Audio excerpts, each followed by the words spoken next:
selalu ada jawaban. Dipandu oleh Yohana Margareta.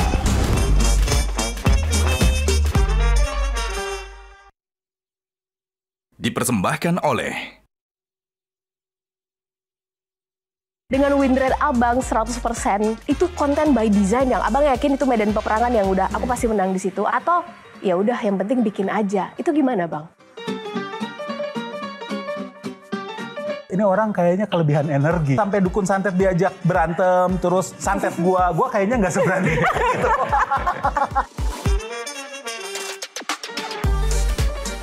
Sosok yang kita kagumi pada hari ini, apakah akan tetap terus menjadi sosok yang menginspirasi untuk generasi-generasi berikutnya?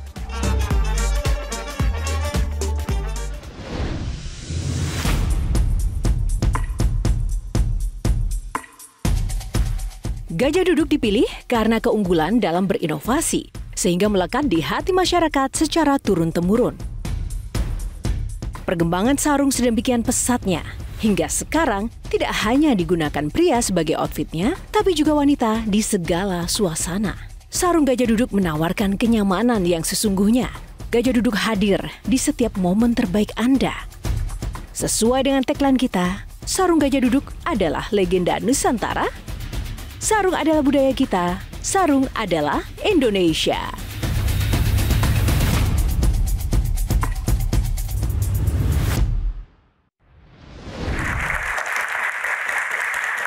Halo, apa kabar pemirsa? Jumpa lagi bersama saya Yohana Margareta dalam program spesial Metro TV Q&A, karena setiap pertanyaan selalu ada jawaban. Terima kasih kepada pemirsa yang sudah setia menonton Q&A yang ada di rumah maupun yang ada di studio, teman-teman mahasiswa, terima kasih. Dan saya tidak sendiri, ada panelis yang luar biasa menemani saya malam ini. Ada Kak Semi, halo apa kabar? Shirley Anavita. Wih, ahli forensik kita, Bang Reza Indragiri. Wah, kalau tiga panelisnya kayak gini, siapa ya bintang tamunya? Nah, ini dia. Di tengah derasnya arus informasi pemirsa, ketika opini berseliweran tanpa batas, ada satu sosok yang berani mengguncang ruang publik dengan cara berpikirnya yang tajam, berani, dan seringkali berada di batas ngeri. Namanya tak asing lagi bagi para penikmat konten politik dan sosial di dunia digital. Kita sambut bintang tamu kita, Ferry Irwandi.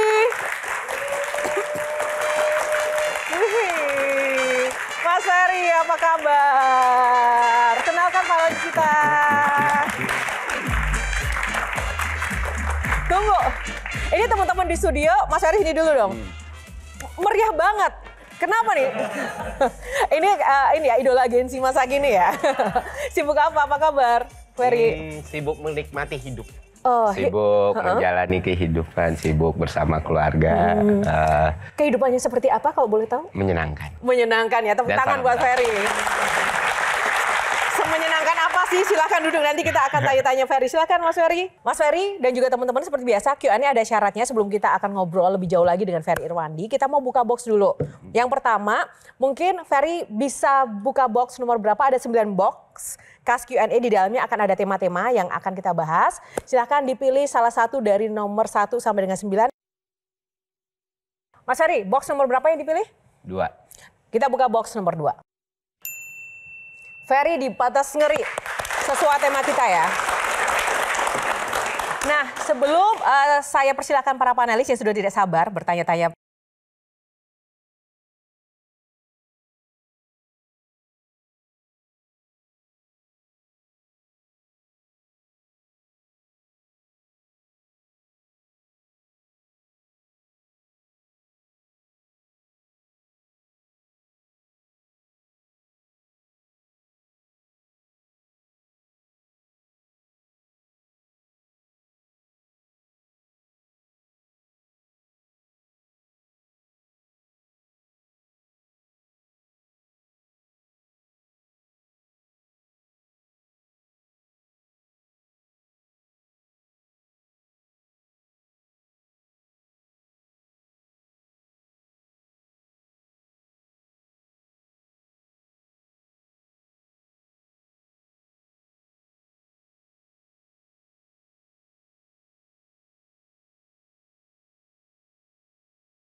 Ini dengan stigma kayak gini nih, win rate 100% membanggakan atau menegangkan sih hidupnya?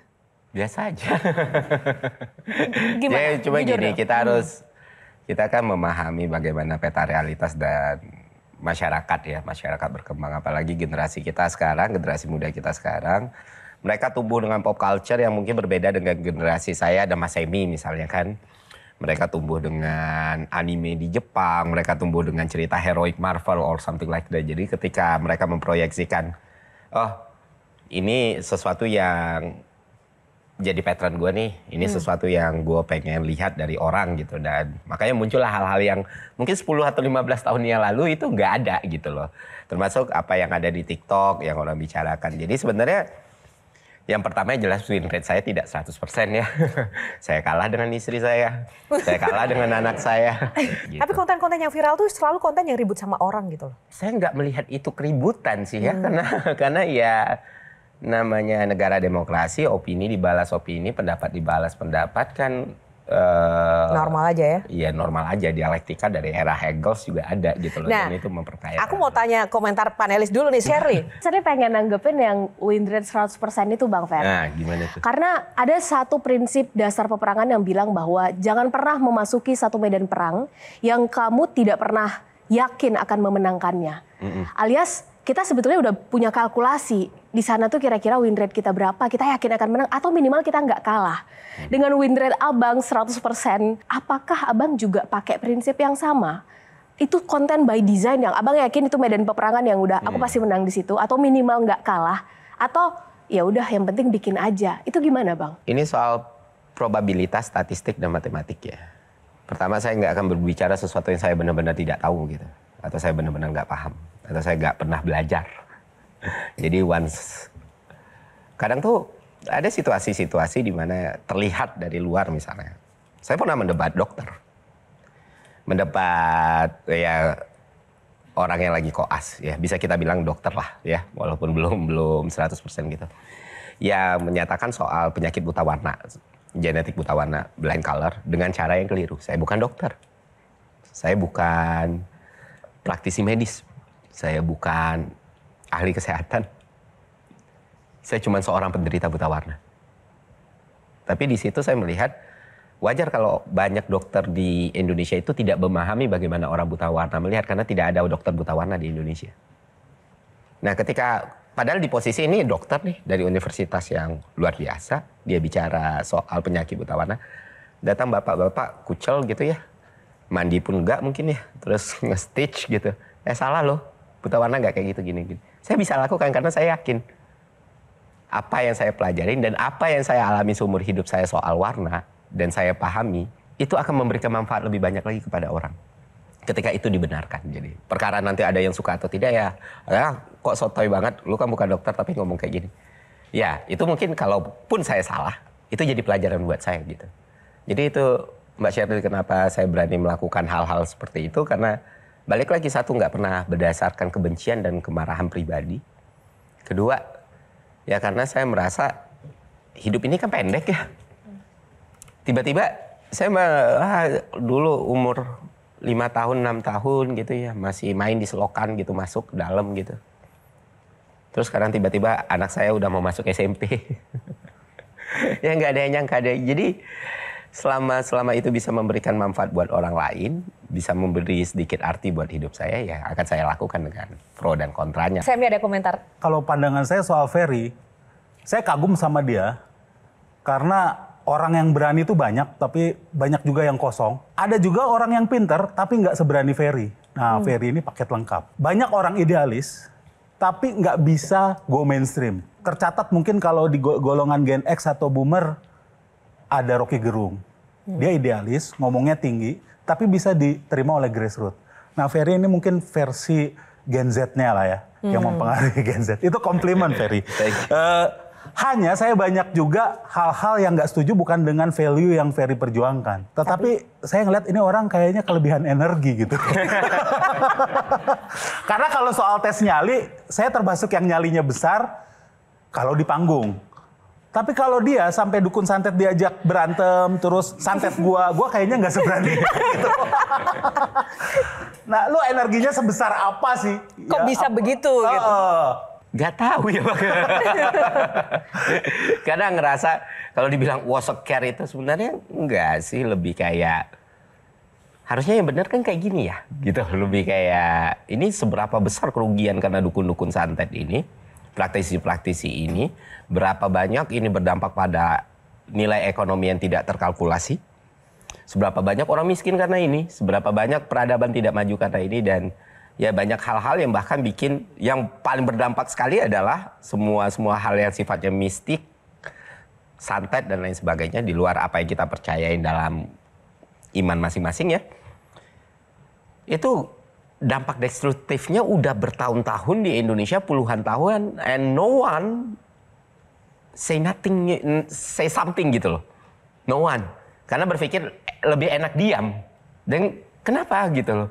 Dan kenapa ini kan berpengaruh langsung pada kehidupan kita masing-masing nih. Saya melihat kemarin itu di Cipularang misalnya.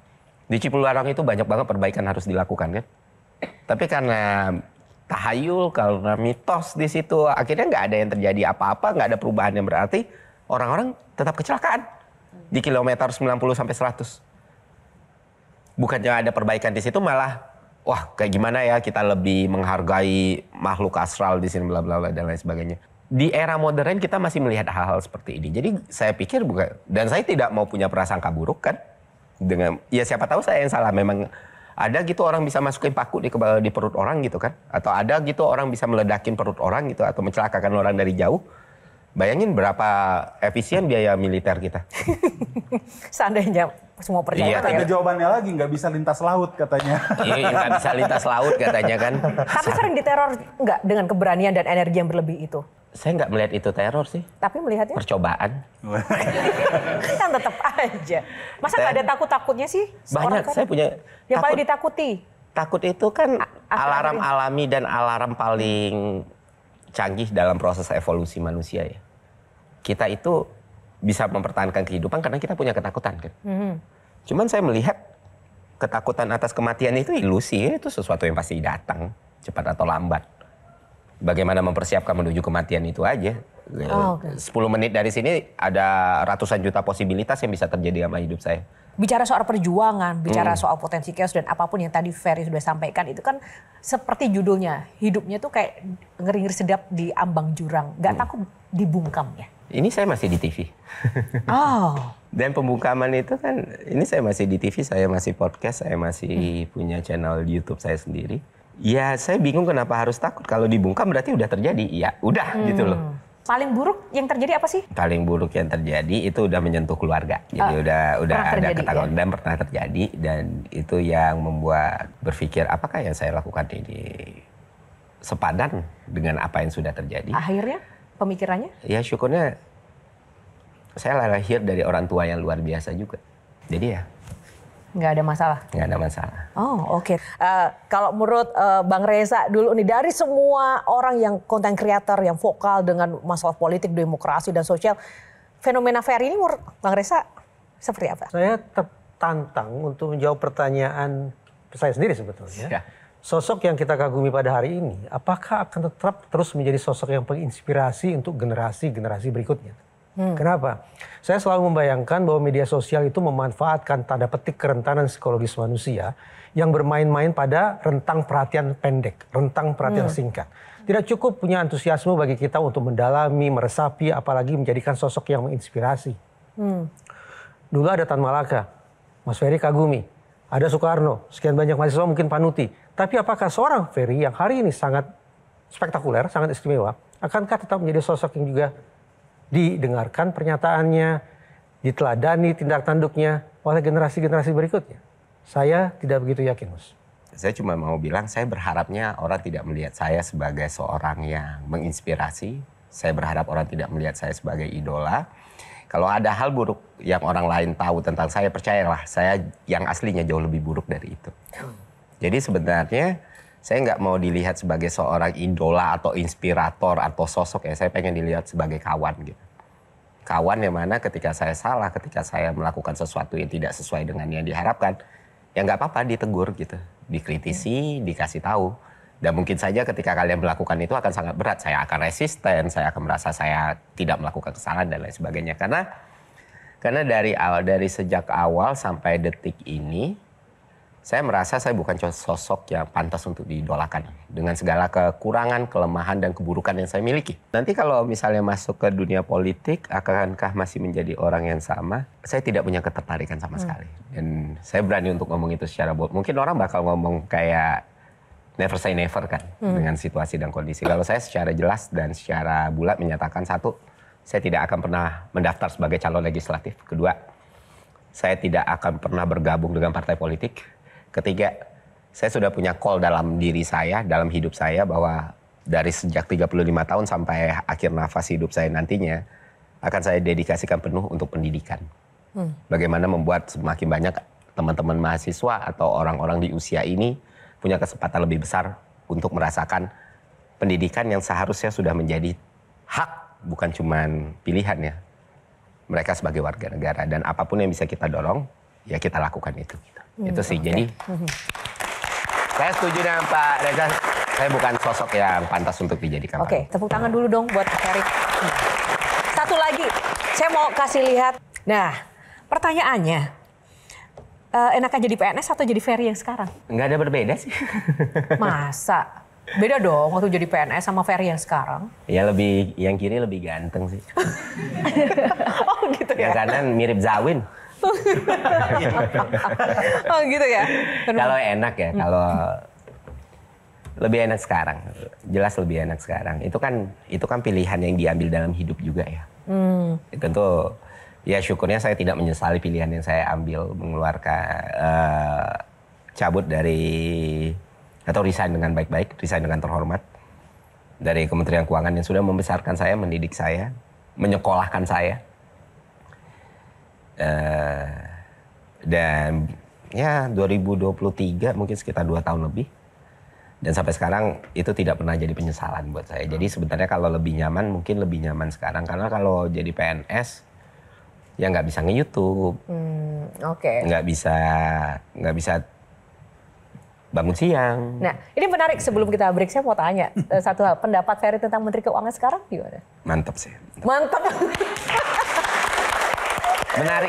Menarik ya. Tapi kan kinerja Menteri Keuangan kan nggak bisa dinilai dalam 1-2 bulan ya. At least kita punya Q1, Q2, Q3 lah untuk ngebandingin. Karena kan yang kita bicarakan makro, fiskal. Negara bahkan melanggengkan orang untuk tidak terdidik.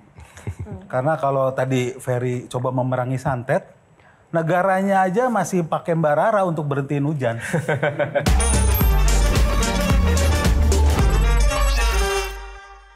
Dipersembahkan oleh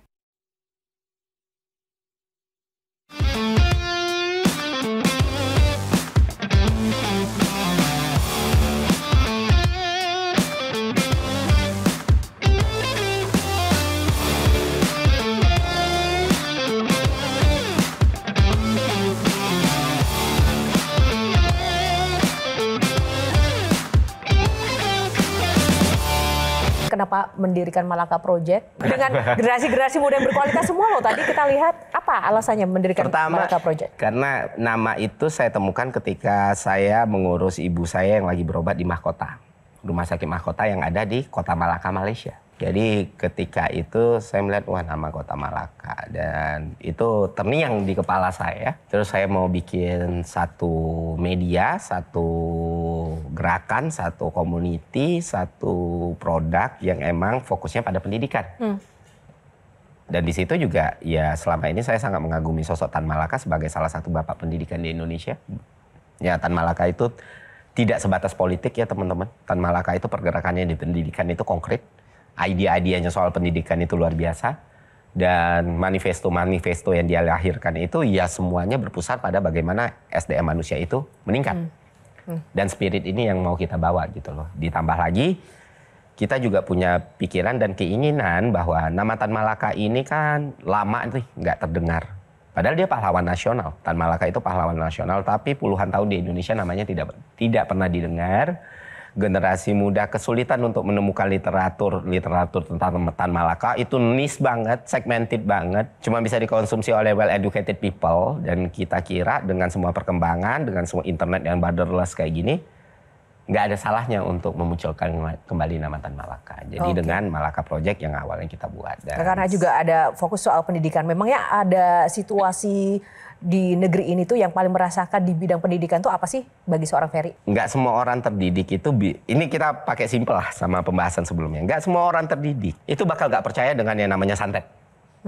Nah logiknya, orang sering kebalik. Wah itu kan berarti pendidikan nggak penting. Nggak kayak gitu. Orang yang udah sekolah aja bisa nggak percaya, apalagi yang nggak sekolah. Artinya apa? Artinya pendidikan yang tersedia sekarang aja itu belum bisa membawa kita ke arah yang kita bayangkan dan ideal gitu. Apalagi kalau tidak disediakan, apalagi kalau nggak dibuka aksesnya. Nah, dari apa yang saya lihat, jumlah berdasarkan data, jumlah sarjana di Indonesia ini cuma 5% dari total populasi. Dan itu kan kita nggak pernah sadari kalau ternyata sedikit itu kan. Lah bagaimana negara ini bisa baik gitu loh. Bagaimana negara ini bisa lebih maju lagi, bagaimana kita bisa memanfaatkan bonus demografi kalau masyarakat kita terbiasa untuk tidak menggunakan kemampuannya, pengetahuannya, kognitifnya dengan benar gitu. Tapi ketika orang-orang ini tahu yang benar dan salah, bagaimana kausalitas, bagaimana cara berpikir, bagaimana memanfaatkan sistem 1 dan sistem 2 dengan baik secara natural gitu loh. Maka banyak sekali problem di negara ini yang bisa selesai kalau semakin banyak yang terdidik. Masalahnya apakah negara memberikan akses pendidikan itu seluas-luasnya untuk masyarakat? Menurut kamu sekarang? Belum. Oke. Negara bahkan melanggengkan orang untuk tidak terdidik. Karena kalau tadi Ferry coba memerangi santet, negaranya aja masih pakai Mbak Rara untuk berhentiin hujan. Secara resmi dia di-hire gitu untuk berhentiin hujan. Artinya ya memang dari situ ya langkahnya Ferry udah benar ya kalau mau fokus di pendidikan yang non mainstream mungkin ya. Kan Anda tidak bikin sekolah TK atau sekolah SD gitu kan. Tapi ada satu pertanyaan saya yang menarik karena saya juga orang yang mengagumi Tan Malaka. Tan Malaka ini kan pernah jadi ketua PKI. Berarti dia komunis lah. Walaupun akhirnya dicap oleh orang-orang PKI sebagai revisionis. Tidak sesuai dengan aliran komunis saat itu. Sehingga dia mendirikan Partai Murba. Partai Murba sendiri partai yang legal di zaman Orba sempat ikut pemilu. Walaupun Tan Malaka sudah meninggal, tokohnya dulu ada Malik kan. Artinya di sini menggunakan Malaka Project terinspirasi dari Tan Malaka, apakah mau state bahwa sebenarnya ini gerakan kiri gitu ya? Jadi Anda ini kiri, kalau di dalamnya ada Coki Pardede saya nggak yakin dia kiri gitu.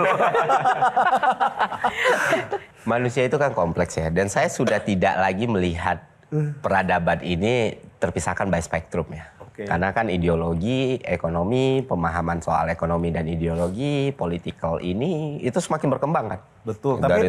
Kalau saya dibilang orang kiri, anehnya dari orang-orang yang mengaku kiri pun sangat-sangat melihat saya sebagai bukan orang kiri gitu.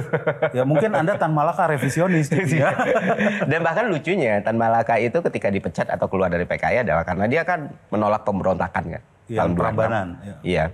Karena wah nggak bisa nih, kita kalah konyol aja kayak gini. Wah dianggap sebagai orang yang nggak siap nih, kurang kiri nih. Ini Trotsky nih, aliran Trotsky. Akhirnya dia bikin Partai Murba. Karena Tan Malaka tuh orang yang mengedepankan rasionalitas di atas segalanya. Kalau hitung-hitungannya dia nggak masuk, ini nggak bisa gitu. Jangan dipaksain gitu. Dan kamu seperti itu kah? Berusaha untuk seperti itu. Karena kan bias subjektif itu secara natural dan evolusi manusia nggak akan pernah bisa kita lepaskan kan. Cuman ya kesadaran kita dan awareness kita kalau mengedepankan bagaimana rasionalitas itu jadi hal utama dalam decision making di kehidupan kita, itu membuat semuanya lebih baik aja gitu. Dan itu belajar dari Tan Malaka. Jadi kalau boleh aku simpulin, lu mencoba melepaskan dari spektrum ideologi untuk ngeblend dengan apapun kebutuhan masyarakat dari sekarang. Misalnya kayak gini, perjuangan kelas itu sesuatu yang tetap harus diperjuangkan kan. Tapi di satu sisi kita udah tahu sistem ekonomi sekarang bagaimana semakin borderless, bagaimana kapital itu semakin berkembang, bagaimana yang dihitung sebagai nilai ekonomi itu bukan cuma soal labor. Bahkan ada banyak hal-hal yang punya nilai ekonomi yang muncul tanpa dari hal yang sifatnya material. Dunia itu sudah berkembang dengan sangat luar biasa. Kita memaku diri kita sendiri dalam satu kerangka dan kerangkeng tanpa melihat dunia itu berjalan seperti apa, ya saya rasa bukan sesuatu yang akan saya pilih gitu. Makanya saya tidak pernah memberikan lower third apapun di nama saya gitu. Kalau orang kan ada yang wah ngakunya ini, enggak pernah. Kalau publik punya persepsi ya itu haknya publik kan. Freestyle aja gitu ya. Iya, terserah gitu. Syarinya. Karena kalau mengingat nama Tan Malaka, kayaknya ada satu prinsip diri dasar Tan Malaka yang kayaknya nggak mungkin akan beliau lakukan, yaitu menjilat demi jabatan, Bang. Saya mau tahu pandangan Bang Ferry sebagai sosok yang hari ini kita lihat ada nilai-nilai dan spirit Tan Malaka yang ada di diri Bang Ferry. Itu bagaimana melihat fenomena ini, Bang? Pertama yang harus aku jawab ya, Mbak Sherly, satu, aku nggak berasa aku punya spirit atau nilai dari Tan Malaka. Aku mengidolakan Tan Malaka. Terlalu jauh aku bisa mengimplementasikan apapun cara pikir beliau, bagaimana beliau hidup, dan luar biasa apa beliau gitu. Karena nggak ada yang bisa berbicara soal Tan Malaka, bahkan Tan Malakanya sendiri kan. Jadi kalau dari aku ngerasa kayak dengan segala kerendahan hati ya, jauh banget lah dari situ. Kalau ditanya kayak di segmen satu, apa salah satu ketakutan? Ketakutan saya salah satu yang paling besar adalah orang-orang yang kenal sama saya, orang-orang yang percaya sama saya, orang-orang yang sayang sama saya, orang-orang yang menjaga saya, itu menyesal telah melakukan semua kebaikan itu kepada saya. Itulah kenapa saya nggak mau jadi politisi, salah satunya. Salah satu hal yang saya takutin deh. Dan saya nggak mau jadi aib dan masalah buat orang-orang itu. Dan field politik itu sangat sulit, benar-benar sangat sulit untuk kita, apalagi untuk orang yang mulai dari bawah, orang yang mulai tanpa ada siapapun, orang yang bukan blue blood dan segala macam untuk masuk ke politik. Hal-hal kayak gitu pasti akan terjadi. Salah seorang founding fathers pernah bilang gini, Bang Fer, ketika mayoritas, sebutlah mayoritas ini saya anggap seperti orang-orang kayak Bang Ferry, baik benar yang udah paket lengkap, itu hanya fokus pada dirinya dengan Tuhan, sebutlah ibadah, maka biarkan saja. Tapi kalau mereka sudah mulai masuk ke ekonomi, menguasai pasar, awasi, dan ketika mereka sudah mulai masuk ke politik, cabut sampai ke akar-akarnya. Karena itu yang akan mengubah secara terstruktur. Dan kalau misalnya pendidikan Indonesia pada akhirnya bisa diubah secara terstruktur lewat sistem, boleh jadi membutuhkan orang kayak Bang Ferry. Itu gimana, Bang? Untuk masuk ke dalam sistem. Ada dilema, ada banyak pertimbangan. Ini kan bukan suatu keputusan yang diambil dari dulu ya. Bahkan dulu sempat bikin video, gue tertarik nih bikin partai politik gitu. Ada banyak hal-hal, ya balik lagi saya sendiri reform. Saya sendiri pun berubah, saya sendiri itu pun berpikir gitu. Mungkin peranan terbesar dengan segala kelemahan dan kekurangan serta kelebihan yang saya punya. Peranan terbesar dan peranan paling optimal yang ingin saya lakukan adalah menciptakan orang-orang yang tadi saya bilang. Saat ini kalau bilang mungkin Ferry reform, bisa jadi nih in the future reform juga nih tertarik politik. Iya kan ada skala levelnya ya. Kalau sekarang itu udah benar-benar melihat kayaknya peran yang bisa saya ambil dalam kehidupan saya dengan semua keterbatasan yang saya punya adalah bagaimana orang-orang yang di masa depan nanti yang akan memimpin Indonesia itu dibekali dengan pemahaman, pengetahuan, dan kemampuan untuk berpikir yang baik. Nah, sudah merasa bahwa apa yang Ferry lakukan sekarang memberi dampak pada orang banyak nggak? Belum. Belum. Dan itu dilakukan di luar sistem? Ya. Oke. Karena saya punya hipotesis lagi, perubahan tidak selalu harus dilakukan di dalam. Oke. Satu lagi, Mas Reza. Pertanyaan singkat dulu. Tahun 2024 ikut pilpres tidak? Mencoblos tidak? Enggak. Pileg?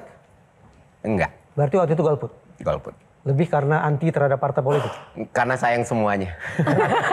Jawaban aman. Jawaban iya, aman. karena percaya sama semuanya. Jadi saya coblos semua. Tahun 2014 itu ada kosakata ajaib, revolusi mental. Apa penilaian Ferry terhadap istilah itu hari ini? Revolusi kan harus ada dampaknya. Ya. Apa yang sudah direvolusi dari revolusi mental saya sampai sekarang belum tahu. Jalan di tempat atau justru regresif? Hilang. The whole konsep pun bahkan hilang gitu. Dan pemahaman soal revolusi itu kan sering dianggap sebagai sesuatu yang buruk ya. Padahal ya revolusi itu banyak sekali bentuknya. Apa yang dilakukan Gandhi, apa yang dilakukan Malcolm, itu revolusi. Makanya waktu itu ada yang bilang, lu teriak-teriak revolusi. Ya Pak Jokowi 2014 teriak revolusi. Berarti kan itu bukan sesuatu yang buruk gitu. Apakah dalam 10 tahun itu waktu yang cepat? Balik lagi ke persepsi orang masing-masing gitu. Nah, apakah mental kita sudah berubah? Saya tidak melihat itu secara signifikan. Dia tuh kalau debat sama aku lebih ke nggak didengerin kayak. Kak Muti kenapa mau pilih Bang Ferry? Terus itu lagi galau.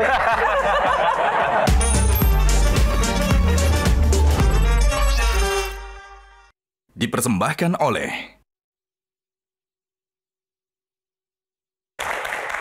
Ya, kembali ke Q&A sebelum kita lanjutkan berbincang dengan Ferry Irwandi. Kita mau buka box dulu. Ferry, kali ini box nomor berapa yang dipilih? 8. Live, love, love. Oke, tepuk tangan dong semangatnya. Kurang afdol kalau kita tidak mengundang salah satu teman debat Ferry Irwandi yang luar biasa ini. Kalau tadi kan dia 100% banget nih win rate-nya. Nah, kalau sama sosok yang saat ini itu seperti apa? Langsung saja kita sambut bintang tamu kita selanjutnya, Mutia Nadira. Halo.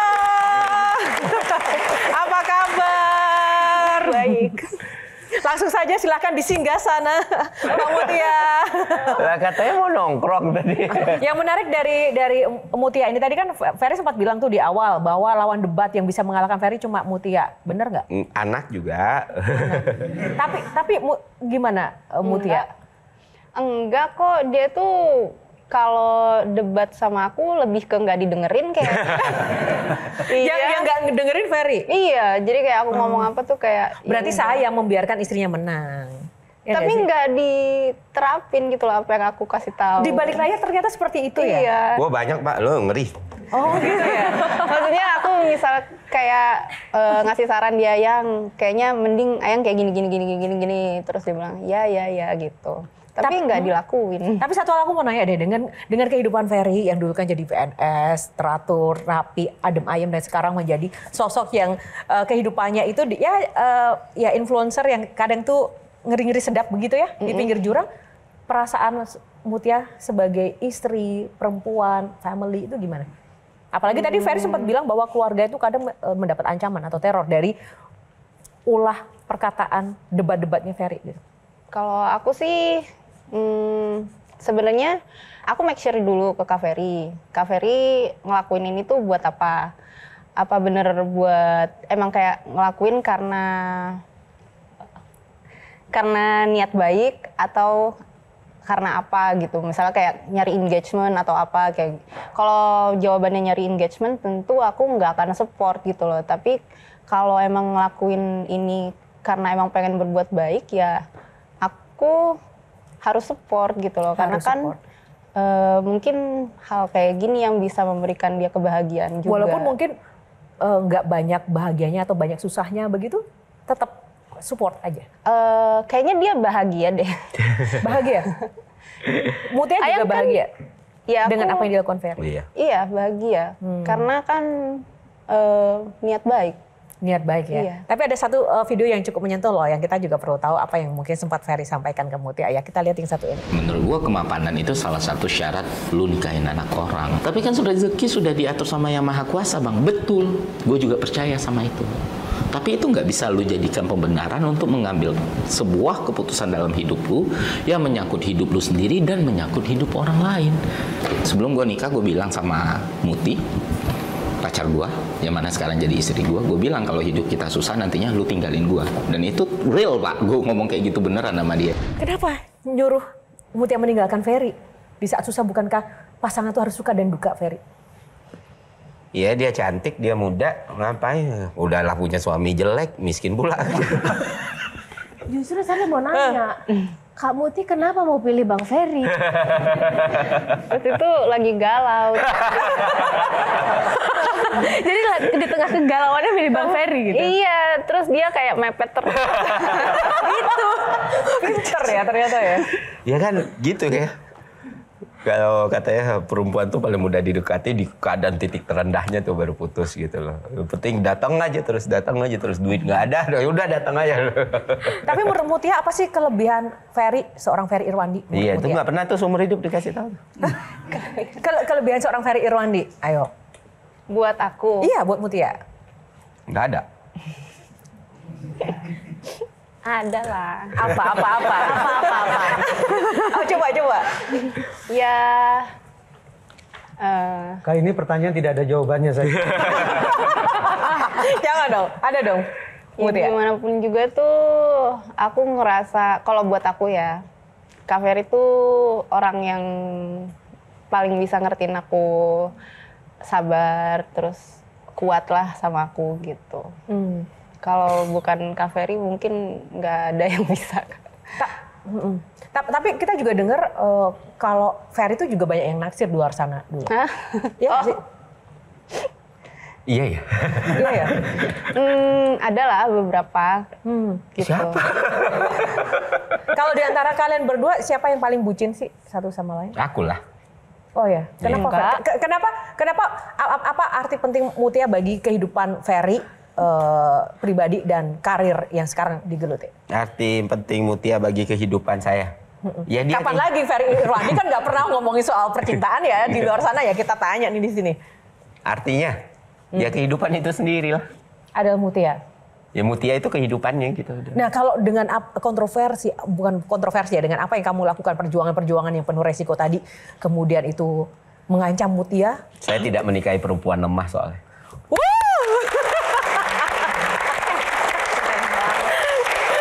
Ada nggak Bang satu contoh?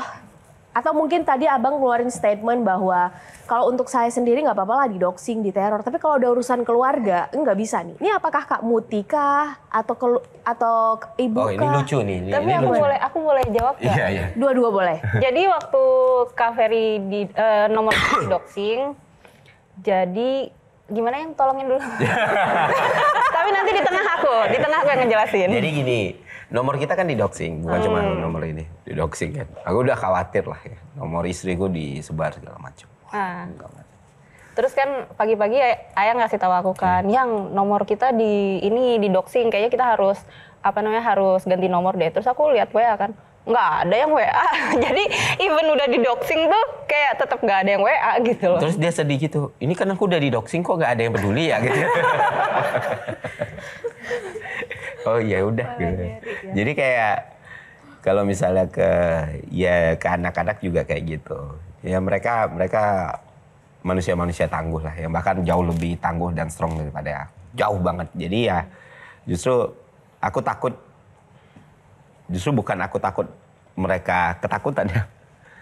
Aku justru lebih kayak ngerasa selama ini apa yang mendorong dan membuat aku berani itu ya ada Muti di sisiku, ada anak-anak, ada orang tua. Jadi ya aku punya privilege yang mungkin nggak dimiliki oleh orang lain.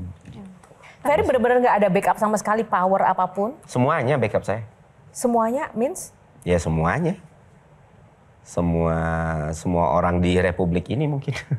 Itu yang membuat Ferry terus berani ya melakukan sesuatu ya. Mutia pernah nggak overthinking? Nih jangan-jangan misalnya dia nggak bisa dihubungi, ini jangan-jangan udah hilang nih abang gua gitu. Sebenarnya aku sih marah kalau dia nggak bisa dihubungin. Sering? Lumayan. Terus jadi kenapa nggak bisa dihubungin itu gitu loh. Itu lebih karena marah, takut, atau pernah ketahuan? Ya marah aja, soalnya setahu aku kan dia selalu megang handphone gitu loh. Kok dicuekin akunya kayak gitu sih. Bukan karena ketakutan misalnya dia dikerjain sama rezim gitu? Waktu beberapa minggu yang lalu aku lumayan khawatir. Tapi bukan karena dia bukan karena dia nggak bisa dihubungin. Jadi ya aku khawatir aja gitu. Karena waktu itu memang lagi lumayan panas. Iya, lagi lumayan panas. Oke. Terus jadi aku akhirnya minta aku ikut ya, aku nemenin ya gitu loh, gitu sih. Oke. Ya, ada yang nanya juga kan, pernah diikutin orang nggak? Di YouTube 2 juta, aku bilang. Nah, terus malah kadang orang yang nanya itu selalu tuh dalam fase-fase itu tiap hari ada yang WA. Dan selalu aku jawab kayak gitu. Ya, ini menarik di sisi lain dari seorang Ferry Irwandi kan juga Mutia ini seorang penyanyi, ada lagu berjudul Ini Tentang Kamu. Iya. Ini lagu yang ciptain Ferry ya? Iya, benar. Lagu untuk Mutia atau lagu tentang apa sih? Wah, itu bahkan ke Mutia aja aku nggak ngomong. Jadi sebenarnya lagu itu kan interpretasi setiap orang gitu. Aku nggak mau membatasi fantasi dan imajinasi orang-orang gitu. Dia juga nanya. Ternyata rahasia. Sampai sekarang nggak tahu itu lagu. Aku pun nggak tahu, Mbak. Aku sih nggak ngerasa lagu itu tentang aku sih. Oh ya, boleh nggak coba dinyanyiin sebaik dua Mutia? Satu lagu juga nggak apa-apa. Oke, boleh nggak kita dikasih dengar lagunya itu seperti apa sih Mutia? Gimana ini? Ini bukan tentang waktu, ini tentang kamu. Ini bukan tentang pilu, ini tentang kamu. Ini bukan tentang biru, ini tentang kamu. Ini bukan tentang aku, ini tentang kamu. Lanjutin dulu, tapi kita harus jeda dulu. Thank you Mutia. Sesaat lagi Q&A akan kembali. Tepuk tangan lagi dong buat Mutia. Keren banget. Semoga Bang Ferry konsisten. Kak Muti juga orang yang ada di sampingnya terus bisa konsisten. Karena ternyata integritas itu dicoba di saat kadang-kadang nggak kita sadari posisinya di atas.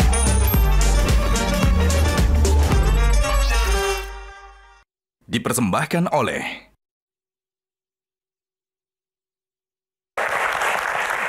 kembali ke Q&A kali ini masih ada Ferry Irwandi dan juga belahan jiwanya Mbak Mutia. Thank you so much. Mungkin kita kasih langsung aja kesempatan karena waktu kita terbatas untuk mungkin Bang Reza. Saya masih menaruh kerisauan bahwa seorang Ferry eksis tanda petik sebatas di media sosial.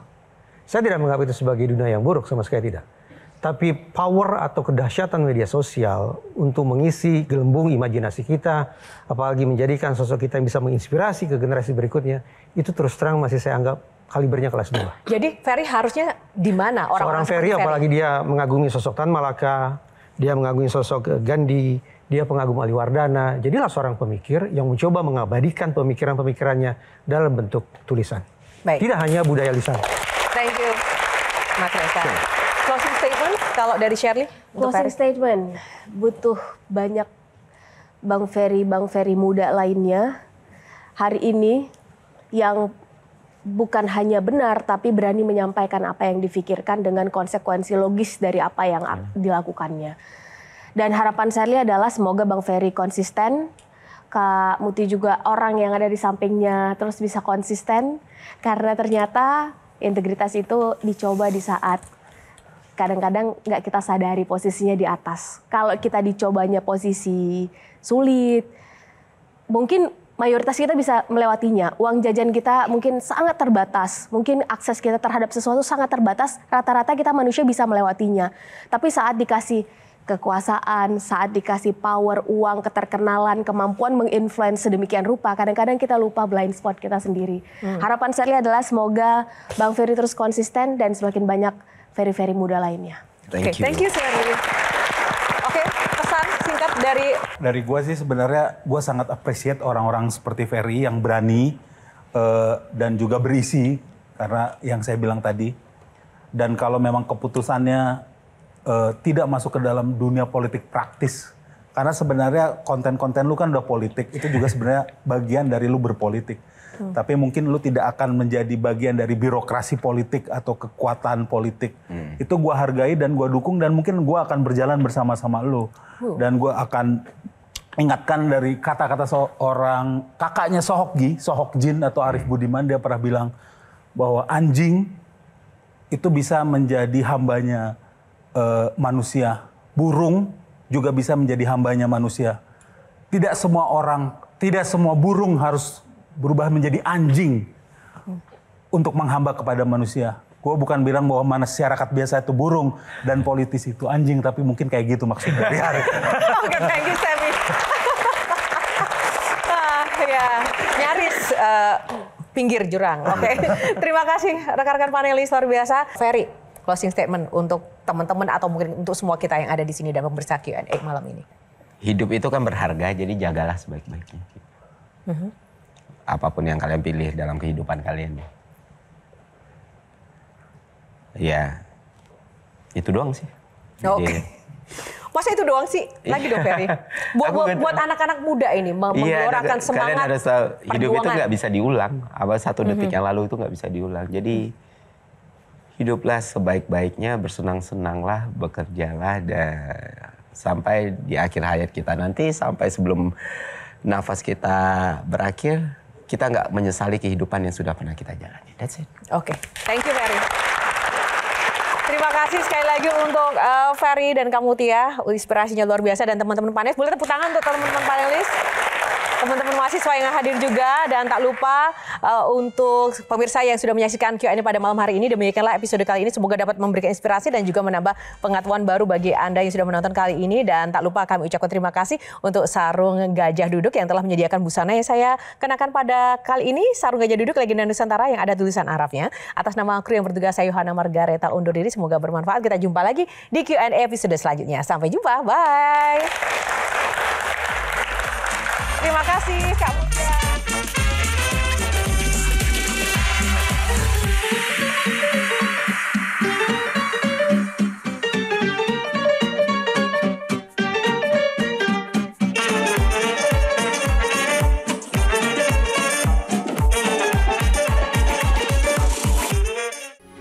Metro TV. Pertanyaan selalu ada jawaban. Dipandu oleh Yohana Margareta.